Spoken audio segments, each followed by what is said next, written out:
L'enseignement virtuel est devenu la norme pendant le confinement en Ontario, mais de nombreux enseignants sont toujours loin de l'apprivoiser. C'est cette année où que ça me j'ai vraiment compris le désastre qui était notre nouvelle carrière de l'enseignement en ligne. Une tâche encore plus difficile quand on enseigne la musique, dit-elle, alors que la majorité des élèves n'ont pas d'instrument chez eux. Je veux qu'ils veulent poursuivre en musique en 10e, en 11e et en 12e, mais je trouve ça très, très, très difficile de leur bâtir un cours de grand intérêt musical en ligne.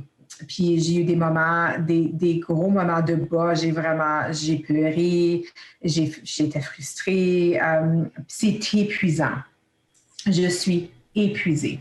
Et elle n'est pas la seule. En réponse à un questionnaire de CBC, de nombreux enseignants ontariens déplorent leurs nouvelles conditions de travail et soulignent le grand impact négatif de l'enseignement virtuel sur leur santé mentale. Le constat est terne, mais ne surprend pas le syndicat des enseignants franco-ontariens. On a des membres qui ont des familles, qui ont des jeunes enfants à la maison, qui doivent apprendre aussi. Donc, c'est comme si on leur demande d'enseigner comme s'il n'y avait pas d'enfants et d'être parents comme s'il n'y avait pas d'emploi.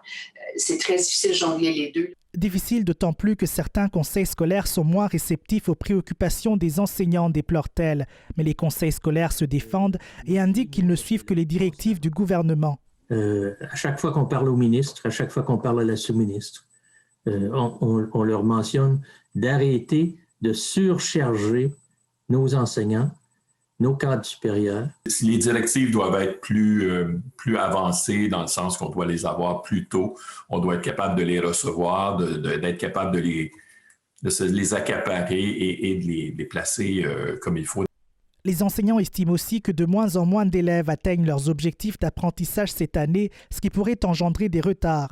Pour le français, par exemple, il est évident que pour les prochaines années, je ne peux pas dire le nombre d'années, mais l'année prochaine, l'enseignant ne doit pas commencer l'année en disant « bon, l'année dernière, c'est sûr que vous avez vu telle chose, tel élément, tel élément ». Non, on a une obligation, on va se donner une obligation de les prendre vraiment tous à zéro et de revoir, de prendre le temps de revoir ces concepts. Cette experte croit pour sa part que la pandémie devrait être une occasion de réformer le mode d'enseignement. Parce que je ne pense pas qu'on puisse rattraper ce qui est perdu.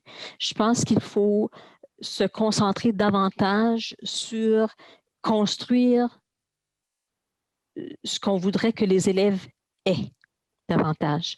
Donc, la capacité d'apprendre, la volonté d'apprendre, l'engagement dans leur apprentissage. Beaucoup d'élèves vont avoir des besoins particuliers dans la suite des choses. Alors, ça va nécessiter des ressources supplémentaires, peut-être du personnel supplémentaire pour adresser ces besoins-là. Elle souhaite que le gouvernement consulte le secteur de l'éducation pour élaborer une stratégie de soutien aux élèves qui auront accusé des retards.